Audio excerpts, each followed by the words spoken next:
वेदों के विषय में कुछ बताएंगे और हमारी जनता जनार्दन को लाभान्वित करेंगे।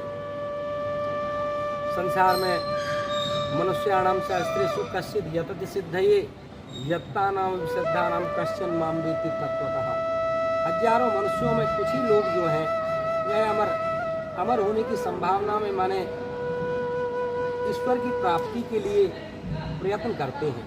हजारों में से कोई एकाध व्यक्ति ही उस प्रयत्न पर पूर्ण हो पाता है।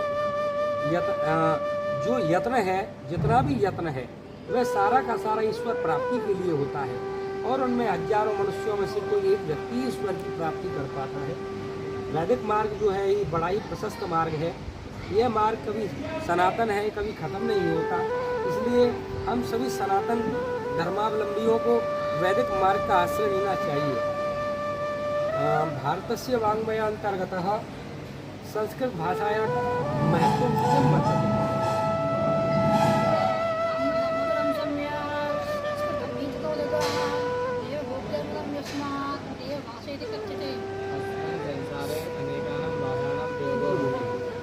सर्वासु भाषासु संस्कृत भाषा सर्वोत्तम वर्तते। संस्कारयुक्ता दोषरहिता परस्कृता भाषा एवं संस्कृत भाषा कथ्यते। इमे भाषा देवभाषा अमरगिरा स्वरभारती देववाणी सुरवाणी निर्वाणवाणी अपि उच्यते। एवं अस्याः भाषायाः महत्त्वं परिवर्तते।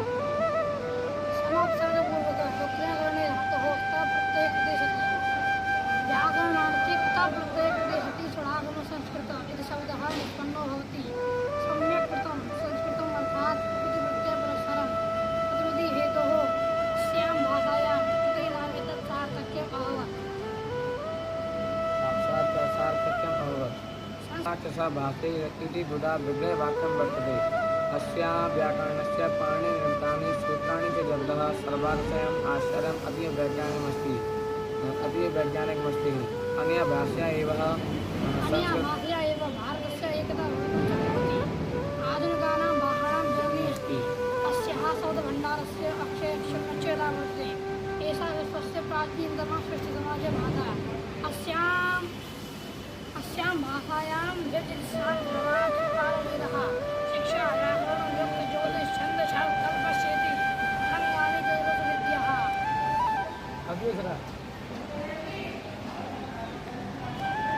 कुछ प्रश्नों के उत्तर दें। वैदिक मर्यादा के अंतर्गत जो वेद के विशिष्टता को वेद की विशेषता को जो प्रकाशित करते हों तो वेदों को जन जन तक पहुँचाने की ऐसी परंपरा का प्रश्नोत्तरी परंपरा का आप लोग निर्वाह करें ताकि हमारे जो जनता जनार्दन है सामान्य रूप से ही वेदों को प्राप्त करें। वैसे तो श्रीमद् भगवद गीता में कहा गया है ऊर्ध्वमूल मदशाखा अश्वत्थम प्राहुरव्ययम छंदांसी यस्य पर्णानि यस्तम वेद वेद। यह संपूर्ण संसार जो है एक पीपल के वृक्ष के समान है और इस पीपल के वृक्ष का जो मूल है वह तो ऊपर है और शाखाएं नीचे की तरफ फैली हुई है। इसी प्रकार से जो कोई जान लेता है तो वह सब कुछ जान लेता है, मानो वह वेद हो जाता है। तो जानने के लिए प्रारंभिक अवस्था का वेद की 4 भाग किए गए हैं। वेद का संहिता भाग जो है वह बाल भाग कहलाता है, ब्रह्मचर्य भाग कहलाता है। वेद का जो संहिता भाग है उस संहिता भाग के अंतर्गत आप लोगों का निर्माण हो रहा है। उन्होंने वेद के संहिता भाग माने वेद की संहिता को पढ़ा है अच्छी तरह से। तो हम वेदों के विषय में आपसे जानना चाहते हैं विश्व साहित्य का प्राचीनतम ग्रंथ कौन सा है? अगस्त कात्यायन बताना है। साहित्य का सबसे प्राचीनतम ग्रंथ वेद है। वेदों के अंतर्गत क्या क्या विषय समावेश किया गया है? वेदों के अंतर्गत संहिता ब्राह्मण आरण्यक उपनिषद आदि। बहुत सुंदर। वेदों में क्या क्या विषय उपलब्ध हैं? वेदों में ज्ञान विज्ञान सदाचार संस्कृति आदि विषय इतिहास एवं पुराण आदि विषय उपलब्ध हैं। हाँ, वेदों में ज्ञान विज्ञान धर्म दर्शन सदाचार संस्कृति सामाजिक एवं राजनीतिक जीवन से संबंधित सभी विषय उपलब्ध हैं। इसीलिए वेदों का बड़ा महत्व है क्योंकि वेद जो है संपूर्ण नीति को लेकर के स्थापित है। विद्वानों ने वेद को किस रूप में माना है? विद्वानों ने वेद को विश्व को रूप में माना है। हाँ, विद्वानों ने वेद को विश्वकोश रूप में माना। बहुत सुंदर। मनु जी ने धर्मों का मूल किसे कहा है? मनु ने धर्मों का मूल वेदो खिलो धर्मूलो। हाँ, मनु जी ने वेदो खिलो धर्म मूलो इस प्रकार का एक वाक्य कहा है, जिससे यह पता चलता है ये संपूर्ण विश्व जो है वेद के अंतर्गत ही स्थापित किया गया है। ये संपूर्ण विश्व ही वेद है। वेदों का अर्थ क्या है? वेद शब्द विद धातु से वह प्रत्यय होकर बनता है, जिसका अर्थ होता है ज्ञान। हाँ, वेद कितने हैं महाराज? वेद 4 है। मैक्स मुलर के मत से ऋग्वेद का रचनाकाल कब माना गया है? मैक्स मुलर के मत में ऋग्वेद का रचनाकाल 1200 विक्रम पूर्व माना जाता है। 4 वेद कौन कौन हैं? ऋग्वेद, यजुर्वेद, सामवेद तथा अथर्ववेद। ऋग्वेद, यजुर्वेद, सामवेद और अथर्ववेद, ये 4 वेद हैं। ये 4 वेद, एक वेद की ये 4 शाखाएं हैं और संपूर्ण वेद की जानकारी इन 4 शाखाओं के माध्यम से होती है। सबसे प्राचीन वेद कौन है महाराज? सबसे प्राचीन वेद ऋग्वेद है। सबसे प्राचीन वेद ऋग्वेद है। ऋत्विज कितने प्रकार के होते हैं? ऋत्विज 4 प्रकार के होते हैं, होता, अध्वर्यो, उद्गाता और ब्रह्मा। बहुत सुंदर। होता, अध्वर्यु, उद्गाता और ब्रह्मा, ये यज्ञ के 4 भाग हैं। इनको यज्ञ के 4 भाग के नाम से जाना जाता है और इनका बड़ा महत्व है। वेद को सुगम बनाने के लिए किसने इनको शाखाओं में विभाजित किया? भगवान वेदव्यास ने वेद की शाखाओं को किया है। होता किसे कहा जाता है? जो ऋत्विज यज्ञ के अवसर पर स्तुतिपरक मंत्रों का संकलन करता है उसे होता कहते हैं। हाँ, जो ऋत्विज यज्ञ के अवसर पर स्तुतिपरक मंत्रों का संकलन करता है मंत्रों के उसे द्वारा। होता कहते हैं। मंत्रों के द्वारा। होता के लिए उपयुक्त मंत्रों का संकलन किसमें किया गया है? होता के लिए उपयुक्त मंत्रों का संकलन ऋग्वेद में किया गया है। हाँ, ऋग्वेद में होता के लिए उपर्युक्त मंत्रों का संकलन किया गया है। सामवेद का ऋत्विक कौन है? सामवेद का ऋत्विक उद्गाता है। सामवेद का ऋत्विक उद्गाता है। ब्रह्मा का क्या कार्य होता है? यज्ञ का विधिवत निरीक्षण करना तथा यज्ञ में होने वाले विघ्नों का निवारण करना। यज्ञ का विधिवत निरीक्षण करना तथा यज्ञ में होने वाले विघ्नों का समूल निवारण करना, यह ब्रह्मा का कार्य होता है। बहुत सुंदर। अर्धयु के मंत्रों का संकलन किस वेद में किया गया है? प्रथम कात्यायन। अध्वर्यु के मंत्रों का संकलन यजुर्वेद में किया है। बहुत सुंदर। यजुर्वेद में अध्वर्यु के मंत्रों का संकलन किया गया है। ब्राह्मण किसे कहा गया है? ब्राह्मण किसे कहा गया है?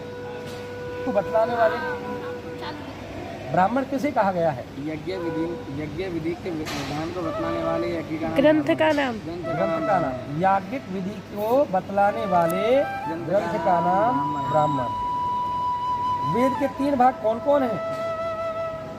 वेद के 3 भाग ब्राह्मण, ब्राह्मण कांड, उपासना कांड, आरण्यक और उपनिषद। ब्राह्मण ज्ञान कांड, ब्राह्मण, आरण्यक और उपनिषद।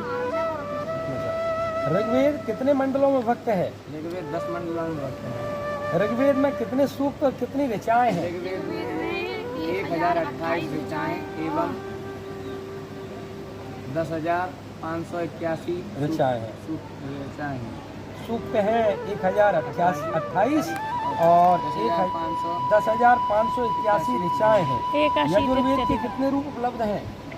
यजुर्वेद के 2 रूप उपलब्ध हैं, जैसे शुक्ल यजुर्वेद का कुछ नहीं। हाँ, शुक्ल यजुर्वेद की 2 शाखाएं कौन कौन हैं? शुक्ल यजुर्वेद की 2 शाखाएं माध्यम दिन एवं कांड। माध्यम दिन एवं कांड 2 शाखाएं हैं। कृष्ण यजुर्वेद की संप्रति कितनी शाखाओं में है और कौन कौन सी शाखाओं के यजुर्वेद अंतर्गत? की संप्रति 4 शाखाएं उपलब्ध हैं, तैत्तिरीय, मैत्रेयणी, कांड और कंठ। आप लोगों ने श्रीमद् भगवत गीता का भली भांति अध्ययन पठन पाठन किया है और यह आपका एक लक्ष्य है कि आप 10,000 बच्चों को श्रीमद् भगवत गीता और पाणिनि अष्टाध्यायी को पढ़ाने का संकल्प आपके अंतर्गत है। अभी तो आप अध्ययन कर रहे हैं और जब समय आएगा तो इस अध्ययन की हुई, अधीत की हुई इस संपूर्ण ब्रह्म विद्या को आप कम से कम 10,000 बच्चों के अंतर्गत इसको आप प्रसारित करोगे, फैलाओगे, ये आपका लक्ष्य है।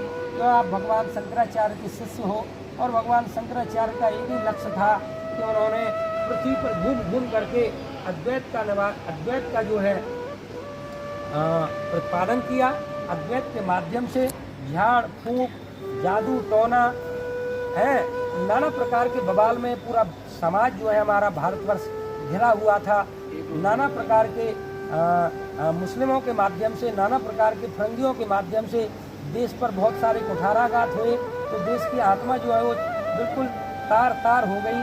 तो हमारे भगवान शंकराचार्य ने अद्वैत के माध्यम से संपूर्ण विश्व को एक सूत्र में पिरोने का एक कार्य किया। उसी का लक्ष्य आप लेकर के चल रहे हैं। आप श्रीमद् भगवद गीता के अंतर्गत भक्ति योग को बोलने का कष्ट करें। भक्ति योग बोले आप। भक्ति योग 12वां अध्याय है। ओम श्री परमात्मने नमः। भक्ति योगो नमः। अथ द्वादशोऽध्यायः। एवं तदयुक्ताये भक्ता स्वां पर्युपासते ये चाप्यक्षरमव्यक्ता तेषां प्रियो वृत्तमः। श्रीभगवानुवाच मय्या विश्वमनो ये मां नित्ययुक्ता उपासते श्रद्धया पर्योपेताः श्रीमे युक्ततमो मतः ये त्वक्षरमनिर्देश्य मव्यक्तं पर्युपासते सर्वत्रागं चिन्त्यं च कूटस्थमचलं ध्रुवं सन्नियमेन्द्रियग्रामं सर्वत्र समुद्धया ये प्राप्नुवन्ति मामेव सर्वभूताहिते रतः मव्यक्ताशक्तिचेतसाम् अव्यक्ता हि गतिर्दुःखम् देहवद्वीरमाप्यते ये च सर्वाणि कर्माणि सम्यस्याध्यात्मचेतसः निरासे निर्ममो भूत्वा यद्यस्वाभिगतज्वरः ये मे मद्भुतं नित्या मनुत्तिष्ठन्ति मानवः श्रद्धावन्तो न सूयन्तो मुच्यन्ते तेऽपि कर्मभिः ये त्वेदभ्यसूयन्तो नानुतिष्ठन्ति मे मताम् सर्वज्ञानमूलाश्चान् वृद्धिरष्टानिकेतः सद्दसन्तिष्ठते